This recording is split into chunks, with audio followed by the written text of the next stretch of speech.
We don't need expensive equipment to make great videos for YouTube. We see videos that are technically meh all the time, but it's making us laugh, it's educating us, it's entertaining us in some way.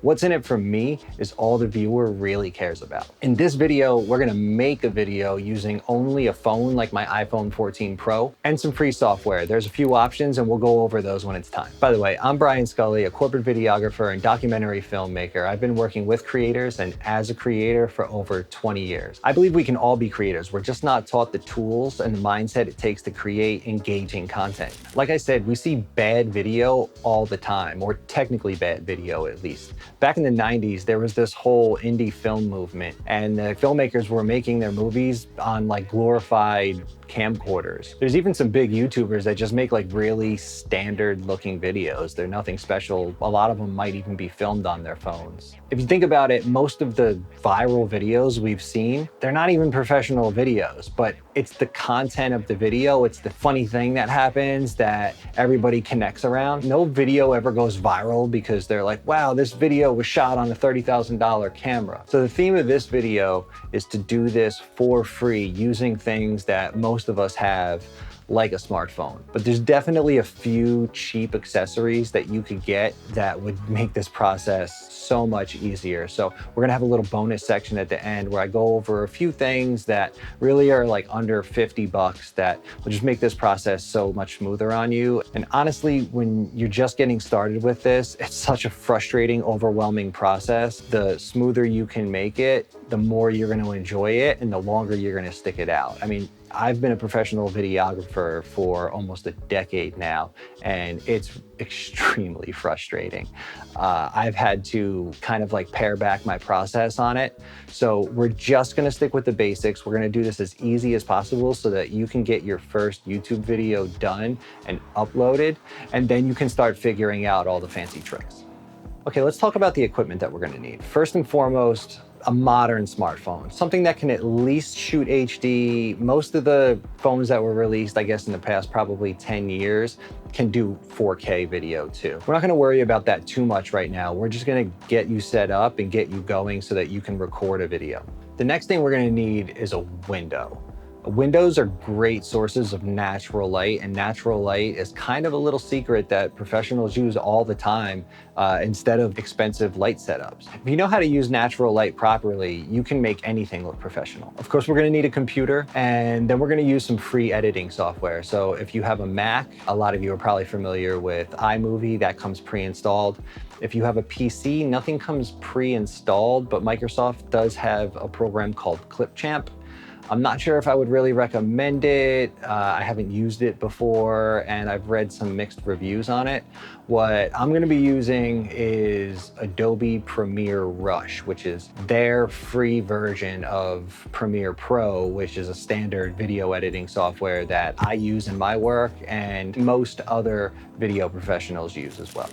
Okay, let's talk about some basic lighting principles. Lighting is like half the battle when it comes to trying to make a video look professional. Right now, the only lights I have on in this room are a light that I use right here for filming videos, and this backlight here, which is kind of just working as an accent light. But we're gonna pretend like we don't have access to any of this stuff. So we're just gonna use windows. What's most important to understand about lighting is the difference between hard light and soft light. Hard light usually comes from like a direct source. If you think about when somebody holds up the flashlight to tell like a scary story, and you have this really small light source that's really close, and it creates all these weird shadows. Like that's why we do that, because it kind of creates this scary look on your face. Unless you're telling scary stories, you probably don't want harsh light. The good thing is that windows are one of the best sources of soft light. The two qualities that make soft light are large lighting source and diffusion. Basically, you can think of diffusion as like shining a light through like a sheet or something like that to soften the light. Now the window is not going to give you any diffusion, but it is going to create a really large light source. We're not working with the sun directly. We're just working with the light from the sun that's coming through the window. So that window is kind of acting like a big 6-foot light panel. Another lighting principle is that we always want to be lit from the front, not the back. Backlighting creates like a silhouetting effect where you will be darker than your background. So that's not what we want, because we don't want to hide our identities. We want to speak directly to our audience. So we're gonna light with the windows behind the camera or to the side of the camera. Now we're gonna set up our camera phones. Like I said, we're not gonna worry too much about the settings of like 4K or HD or things like that. But if you're using an iPhone, there is one thing that we should look at. Go into your settings app, scroll down to the camera, and then under formats, we wanna make sure that most compatible is chosen. iPhones like to record in their high efficiency standards by default, but that's gonna give you a file that's not compatible with most video editing software, especially if you're on a PC. So we'll choose most compatible and make sure that we're gonna be able to use our videos straight off the phone. You can also mess with some of the other settings, like setting it to 4K. I would recommend 24 frames a second. There's plenty of tutorials out there that show you how to set up your phone to record good video. Right now, our concern is just getting us started, getting us going, filming a video, and getting used to that process. Okay, now we're gonna get to the fun part. The first part of the process is that you need to be prepared. You need to know what you're gonna be saying, or this is gonna take you 5 hours to do a 2-minute video. What I do and what most YouTubers do is just set up an outline so that you can speak more freely. But if you go in without kind of having read your outline a few times, you're gonna be caught off guard and you're not really gonna know what you're gonna wanna say. So you're gonna constantly be doing takes over and over and over again. You wanna just have a good idea of the flow of your video and what you're gonna be saying to the camera. Okay, let's talk about framing. Now, there is one piece of equipment that I am gonna bring into this, but I'm gonna count this as technically something that some of us probably already have. I got this GorillaPod from Best Buy for I think like $25, $26, something like that. I don't really film on my iPhone, so I don't have this for filming. I have this to not have to hold my phone when I'm doing FaceTime calls or Zoom meetings, or setting up my phone to just kind of watch like a video while I'm cooking or something like that. So I'm gonna use the GorillaPod to hold the camera when I film with it. If you don't have something like this and you don't want to buy anything, you could just kind of prop your phone up. I'm sure we all kind of do that for FaceTimes and things like that too, or watching videos. It's going to make it a little bit harder because you're not going to have total control over like leveling the phone out, but you can make it work. So framing the video, you basically have two options. The main option, the one that you're probably going to choose, is just dead center, staring into the camera. If your space doesn't really allow for it and you're kind of pushed off to the side a little bit, you want to follow the rule of thirds.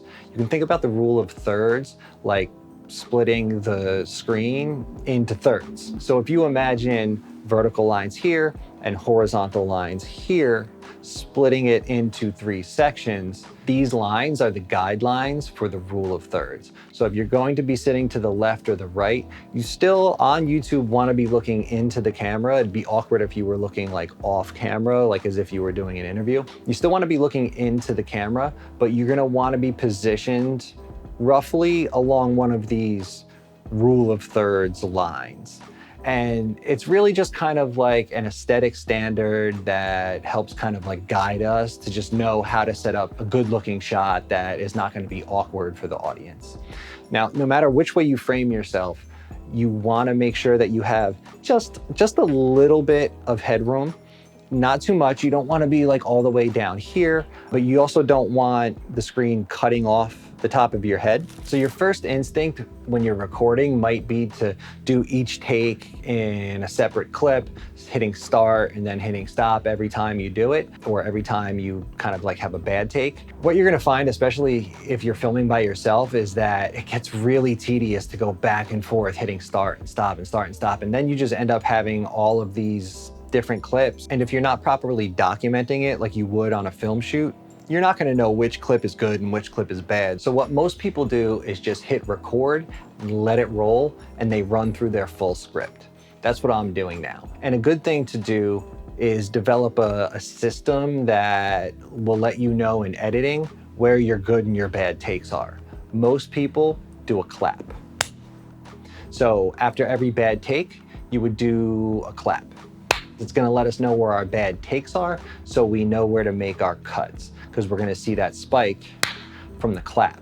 I would also suggest, after you do a bad take and you clap, take a beat, take a second to just kind of collect yourself, because if you keep trying to just spit it out, and it's not working, you're gonna find yourself kind of just spiraling and running downhill. Just a nice beat, a breath, a pause to collect your thoughts will go a long way. Remember, the key here is to make this process as simple and as enjoyable as possible, because the YouTube journey is a long one. If you get frustrated doing your first video, you might never do another one. So we're keeping this as simple as possible. I'm gonna go through this whole process that we talked about, filming on my phone, to do the outro for this video, so that you'll get a chance to see exactly what a video shot intentionally on an iPhone can look like. Now, once we've done all that, we need to send our files to the computer. So personally, I use Google Drive on my phone. I just upload it to the app and then go get it on my computer. You can use iCloud. There's all types of different ways to do that. Okay, so I sent the video from my phone over to my computer. We're gonna do a quick walkthrough of the edit process, and you can duplicate that in whatever program you're using. Okay, so we're here inside Premiere Rush. We're gonna import our footage, and if you have multiple clips, try to select them in order, because Rush will then put them in that order on the timeline once we create the project. So we're just gonna give it a quick name here. It's the outro for the video, so we'll call it outro and click create. Then it brings our footage automatically into our timeline. And first thing I have to do here is just expand out the audio so we can see it. And I'm going to zoom in here, and here you can see the spikes that I was talking about from the claps when I was messing up on certain takes. So we're going to do a real quick, rough edit here. I want you to see how fast and kind of easy it is to edit your footage once you've prepared by going over your outline or your script, and also having a system like the clap system that allows you to identify your bad takes just visually by looking at it on the timeline. So you can see me here, and I apologize because the audio didn't record while I was screen recording this, but you can see when I mess up, I'm clapping, pausing for a second, and restarting. As I'm editing here, I can use those clap marks to identify which takes I want to use. And you can see that there was kind of 3 clap marks in the beginning there. So I was able to kind of know, okay, well, I messed up on the intro 2 or 3 times. So let me just get right past those, and we will kind of just breeze through the rest of it. So essentially what you're looking for is like these big gaps of silence right here coming up, and those clap spikes. And you know, it's going to differ depending on which software you're using, but essentially, you know, you're going to be able to just kind of cut the region and drag out the parts that you don't want. And since we're filming these linearly, like we know what we're going to say, we're not trying to build any sort of narrative in the edit. We can just breeze through, find the clips that we want, and just cut them out. You can see we're just moving through the timeline, looking for those spikes, looking for the blank spaces, and trimming out the unwanted parts. So now let's see how our iPhone video turned out and take a look at some affordable gear to help us with the filming process. Okay, here we are now on the iPhone. You can see that the frame has shifted a little bit, but that's just because there's different lenses on the camera than there is on the phone. Right now I have turned off my light. I have opened my windows wide open. So I have a window right here to my left, about maybe 3 or 4 feet away. And then I have another one behind the camera, probably about 6 feet away. So that's giving me enough light. I have them wide open, no blinds, just completely wide open to get as much light as possible. And again, the light looks really soft. There's no awkward shadows on my face. There's no shadows behind me. It's just really nice, natural, soft light. You can see that I'm framed the same way. I'm framed right in the middle.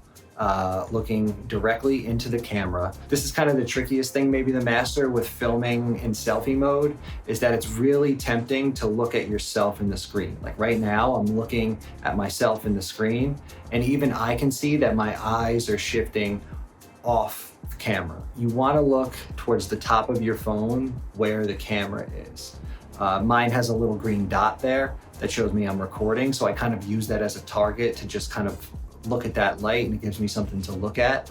But this is going to keep your line of sight locked in with your viewer. If you're looking off the screen, it doesn't look like you're trying to connect with people. It looks like you're kind of just talking and they're just kind of like observing you talk. But you want your audience to think that you are talking to them. So remember, we want to master this basic process first.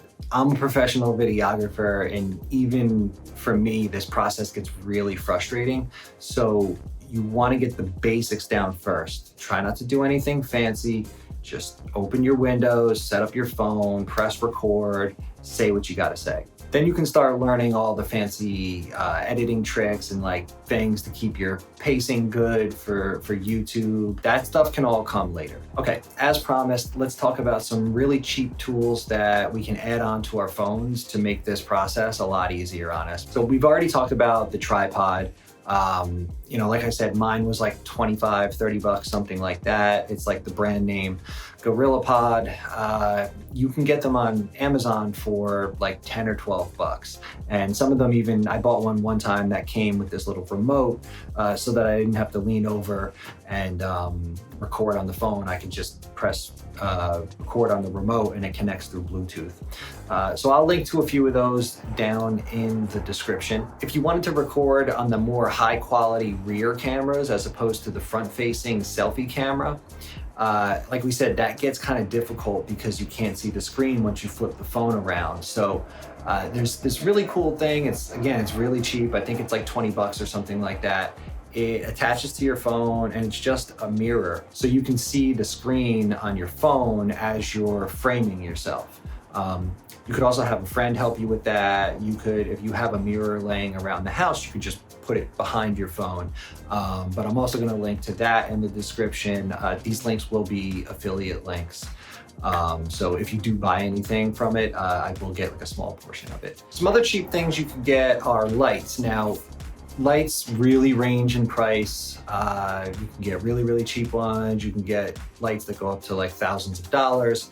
The light I use is by Godox.